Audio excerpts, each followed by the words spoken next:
Welcome to Handcrafting Your Retirement with Brett Ramsey from Artisan Wealth Strategies. In this podcast, we help retirees as well as those who are considering retirement overcome generic wealth management advice that limits your future. We do this by handcrafting customized financial strategies centered on your unique lifestyle. Jump on board for this journey where we delve into strategies that can help make your money outlast you, as Brett draws from years of experience with guest experts to eliminate cookie-cutter saving strategies. Welcome to Handcrafting Your Retirement with your host, Brett Ramsey, where we talk about what you want in retirement and how to make it happen. I'm Wendy McConnell. So in the last podcast, Brett, we talked about making health a priority. And today we are talking about our health and how to increase your longevity when planning for retirement.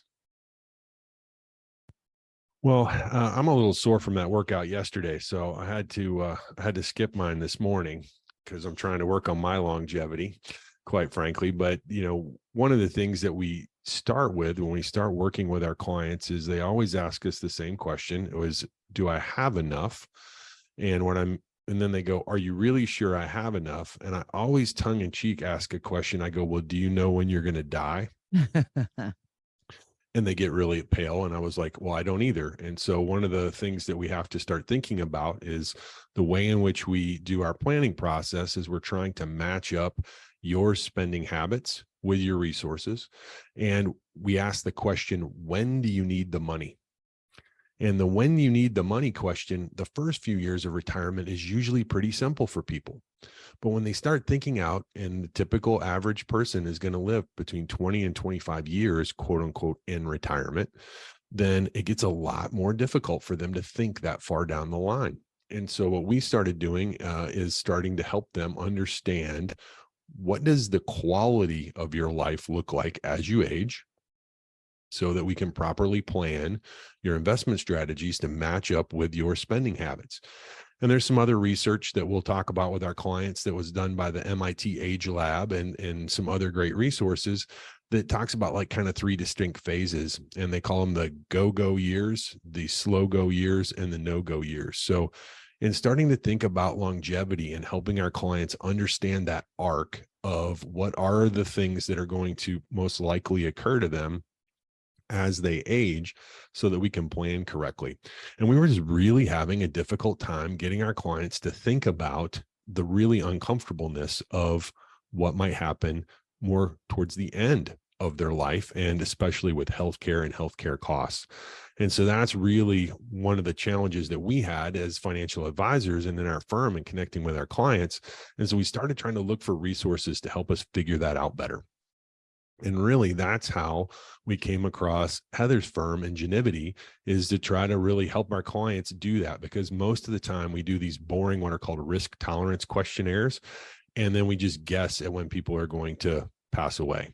And I was like, man, there's got to be a better way than that. And there's got to be more impact in that process. And that's really kind of what we're really trying to help our clients understand. And you were able to do that with our guest today, Heather. Yes. It was so exciting when I first met Heather, was several years ago in another role that I had, and learned about what they were doing. And then when I started Artisan here with Dean a few years ago, I really felt this was just a great resource for us to bring forward and start to share with our clients. So without further ado, Brett, let's introduce Heather. Well, I'll let Heather tell us a little bit about herself, but I've kind of spoiled some of it, but I'll let her kind of give you the background and tell you about Genivity and how it all came to be. Well, Brett, thank you so much for having me be a part of this. And don't worry, I skipped my workout today as well, so I could be ready to go for this.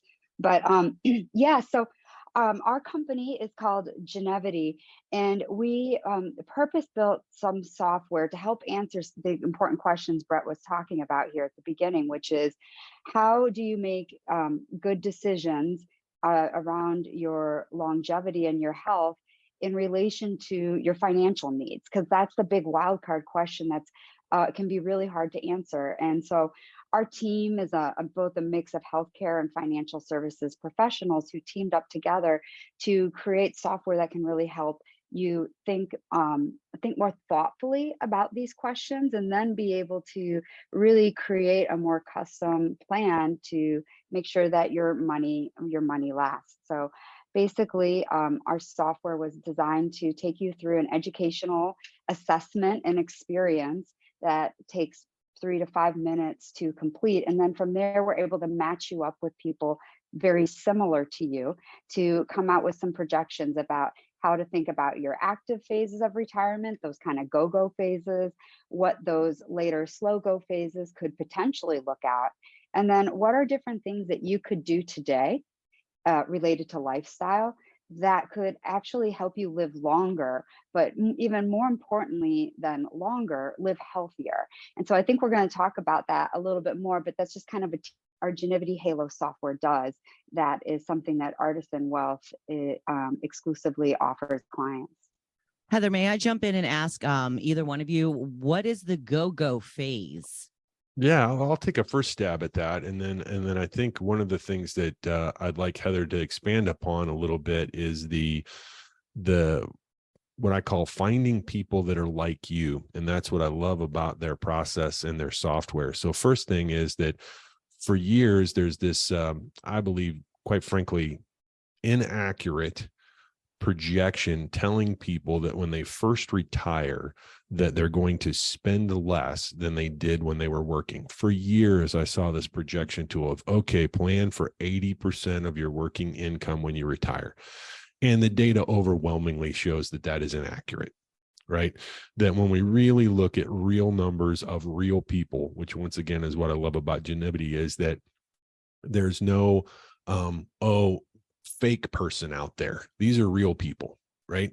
And what real people do when they first retire is they do all the stuff that they didn't do when they were working.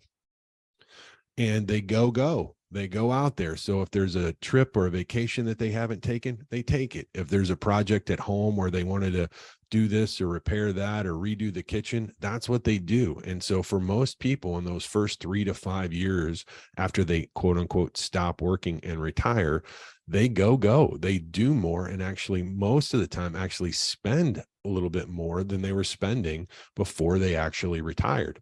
And so those years are actually the easiest for me to plan for because I know that now. And so I know that we need to have a little extra cash above and beyond what our clients think they need when they first retire to handle all of those what ifs. So those are not the ones that I worry so much about. I worry about more of what happens when we start to slow down and we start to have some of those health events that lead to industry language here. Again, I hate these things: reduction of our ability to do activities of daily living, our inability to physically do the things that we were used to doing, and helping people understand, one, what are the probabilities or chances that's going to happen to them based on their unique personal situation. Once again, handcrafted is the title of this podcast, and it's also our tagline at Artisan, because we were handcrafting a confident retirement. So we got to kind of try to use that a little bit of what I call math and science, and I'll let Heather tell a little bit more about how they match you up with people that are kind of like you, so that we can have a really good handle on the most probable things that can happen to you. Heather, can you kind of tell us a little bit about how people do that survey and how what's kind of the, I like to say it, the nerd stuff behind the scenes that helps people figure that out? Yeah, for sure. Brett, so a little bit about the nerd stuff, where it was custom designed by my co-founder, Dr. Emily Chang, who did her PhD, her postdoc at Stanford in computational genetics before working as a scientist at 23andMe, the personal genetics company outside. And one of the things that she found as a computational geneticist was that it can tell you a lot of interesting things, but there's a whole big missing piece of the puzzle, which is lifestyle and environment. And in fact, most health events, most different things are triggered by this interesting mix of the genes you're born with, the lifestyle that you live, and the environment that you live in.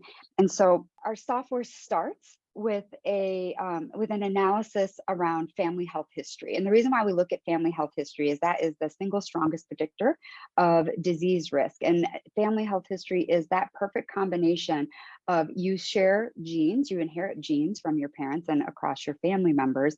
You as a family typically live in a same environment and typically have similar lifestyle behaviors. So when we can look at your parents, your grandparents, your aunts, your uncles, we can look at different relatives, we can then factor in what is the heritability of you potentially developing that disease. Now, with that being said, lifestyle has a tremendous impact. So the choices you make today really can help turn those genes on or off. So we also look at the most important lifestyle factors that impact longevity and health span, along with some other parts of our analysis that allows us to create these personalized projections that match you to people similar to you.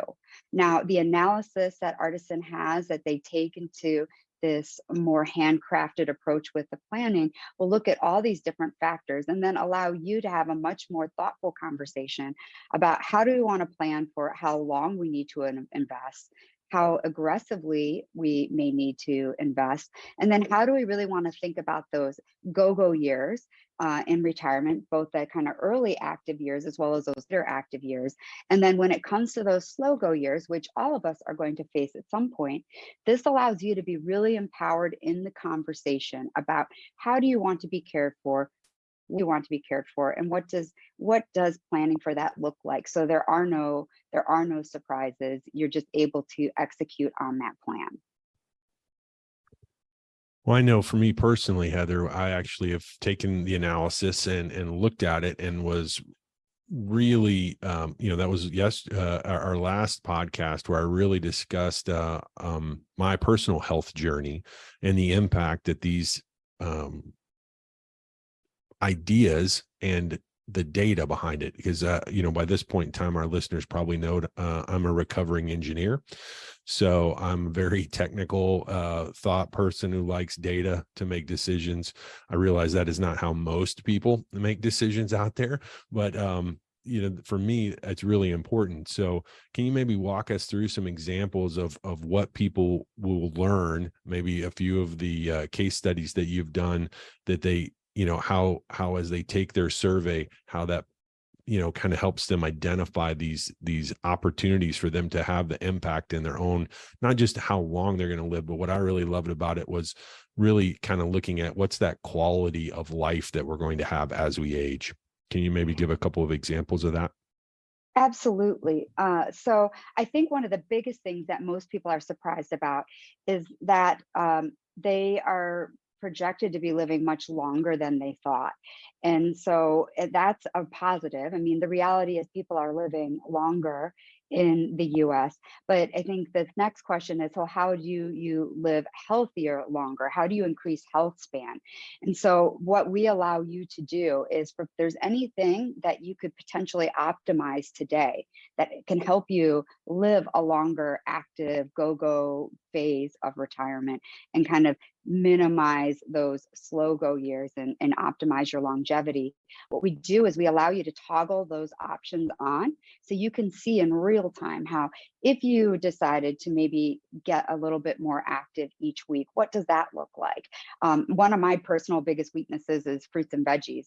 And, that actually has a meaningful impact on longevity and lifespan. So you can see what making changes like that will do for you. Now, nobody's going to make you change anything. It's purely for your own experience and for you to see. So it's a chance for you to be able to learn from that. One thing people often ask is this private? The assessment that you take on behalf of Artisan using the Genivity HALO assessment is completely private.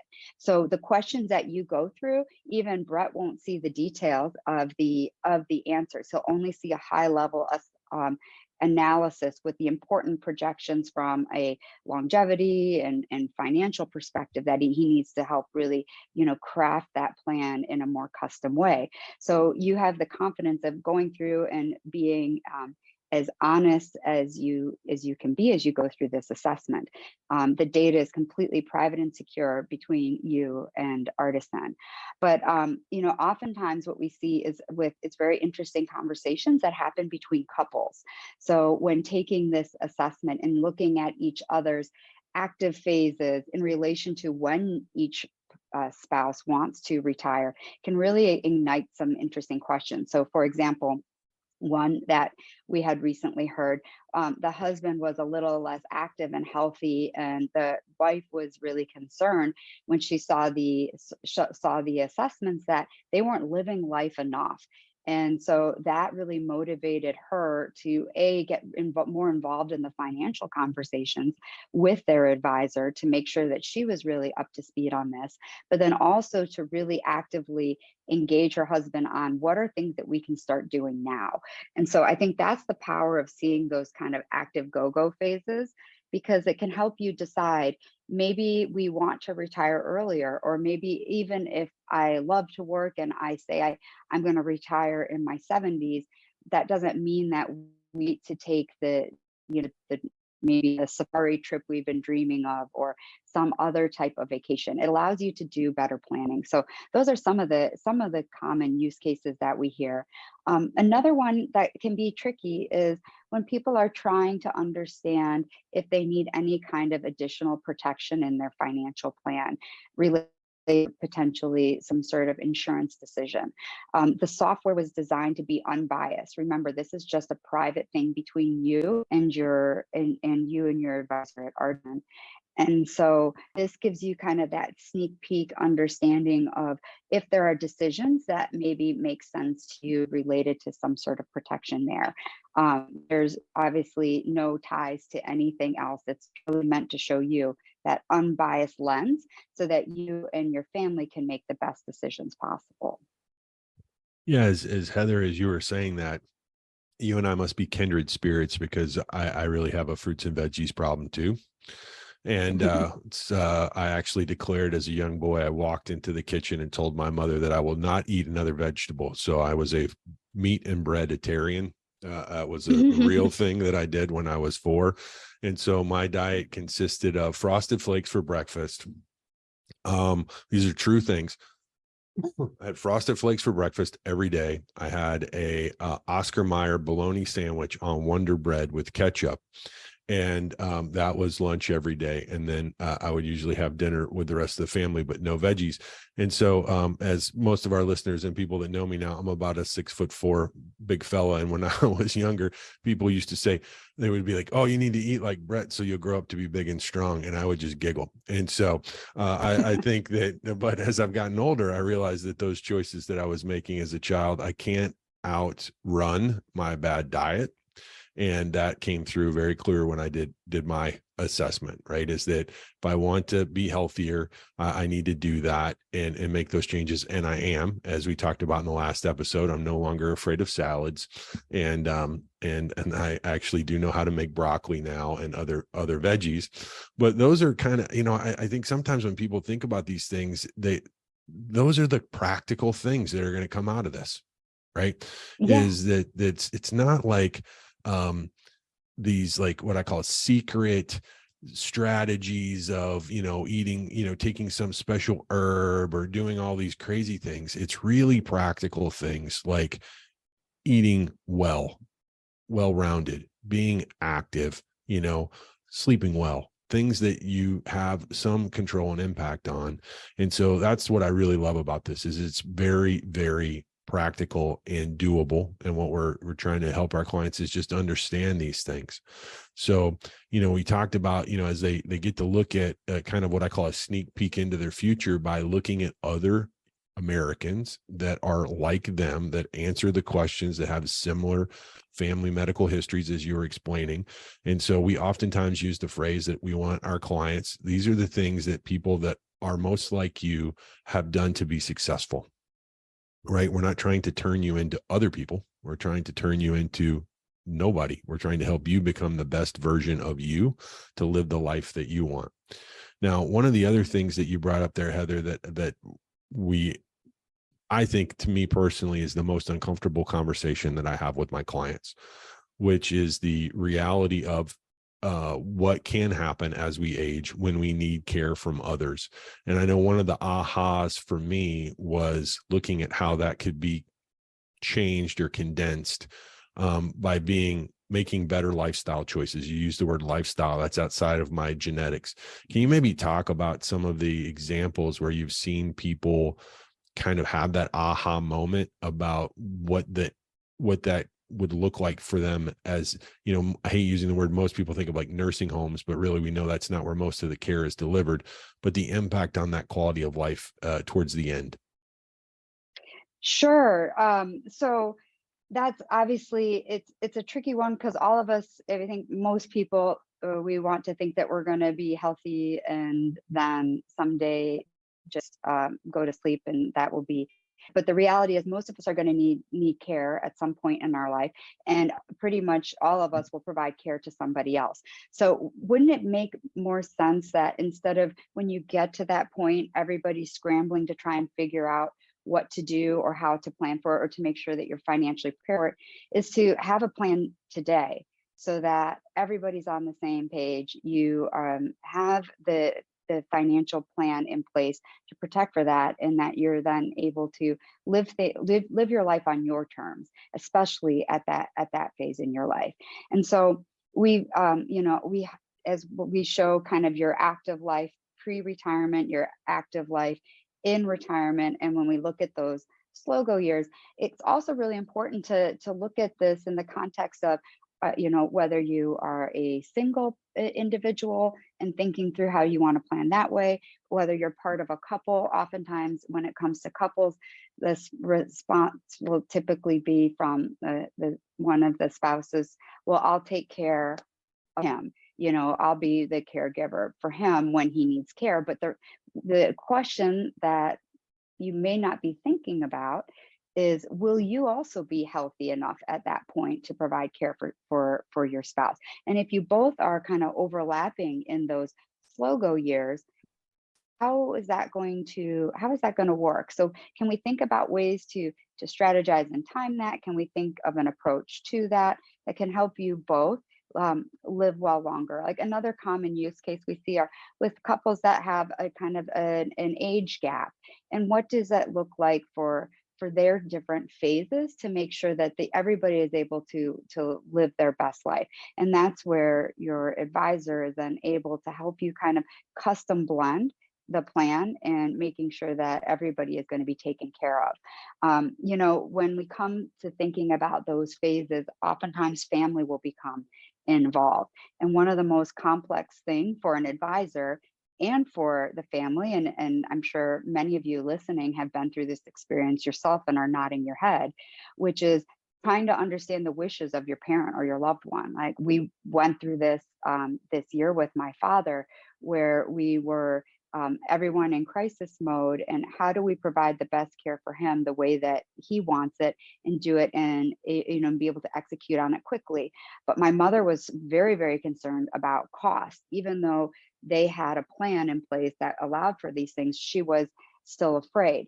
Now, the good thing is that this is something that we had been talking quite in-depthly with my parents' advisor for a while on this. So we knew that they were okay. We knew we could counsel our mom that this was an okay decision to provide and pay for this care. And we were able to really work closely with with my parents' advisor to make sure that we were able to get the help that he needed quickly. And I think that's the important part, is you don't want to have these conversations in that moment of crisis. You really are doing a good service to your family by talking about these things with your advisor now, having that plan. And then really, if you feel comfortable, you don't have to talk about money with your children if that's not what you want, but you can talk with your children and adult children and your advisor what your wishes are and your plan are when slow go years happen, if they happen, so that everybody is on the same page and in a good spot. And I think it just makes life easier for people because everyone wants the right thing, and then you're having less to worry about. Yeah, absolutely. And I know that's really, that conversation that you had right there, Heather, is exactly what we're hoping for our clients here at Artisan, right? Is that we use a proactive communication process to get everybody on the same page, bring the difficult conversations forward in a thoughtful, meaningful way, and to let people come to their own conclusions about what's right for them, so that we're not prescriptive. We're not telling people how to live their lives or anything like that, but we're really helping them kind of navigate it. And that's why we're bringing this to our clients. That's why here in January is health, wellness, awareness concepts that are coming from us, the things that we're talking about with our clients. And it's not all money, right? It's about how do these things interact together so that we can have the right plan for people. So I'm really glad that you could kind of help our clients understand this toolkit. We're excited to get more of our clients engaged with this. And also those people that are out there that are thinking, hey, this is the way I want to plan for my retirement. I want to have a thoughtful plan in place about my longevity and my health and how all that spins in there. That's why they need to start. And this is one of the very first things that we do with new clients is walk them through this process. Well, this has been fascinating. Heather, thank you so much for the information. What a wonderful benefit. I realize I have a lot of conversations that I'm not having. So thank you for that. And so glad that you could join us today. Next time, we're going to be talking to the Public Affairs Director for the Social Security Administration, that is Charo Boyd, to continue our conversation on how to handcraft your retirement. Brett, for those who want to get in touch with you, how do they do so? Well, we love them to like our podcast, and we also love them on our website at artisanwealthstrategies.com, where they can email me directly, brett@artisanwealthstrategies.com, or call us at 317-660-2855. Love to engage with people around this topic and help them figure out how to handcraft their confident retirement. And thank you for joining us today. Please like, follow, and share this podcast. Until next time, I'm Wendy McConnell. Thank you for listening to Handcrafting Your Retirement. Visit our website at www.artisanwealthstrategies.com or give us a call at 317-660-2855. And don't forget to click the follow button to be notified when new episodes become available. The information covered and posted represents the views and opinions of the guest and does not necessarily represent the views or opinions of Artisan Wealth Strategies. The content has been made available for informational and educational purposes only. The content is not intended to be a substitute for professional investing advice. Always seek the advice of your financial advisor or other qualified financial service provider with any questions you may have regarding your investment planning. Securities and advisory services offered through LPL Financial, a registered investment advisor. Member FINRA, SIPC.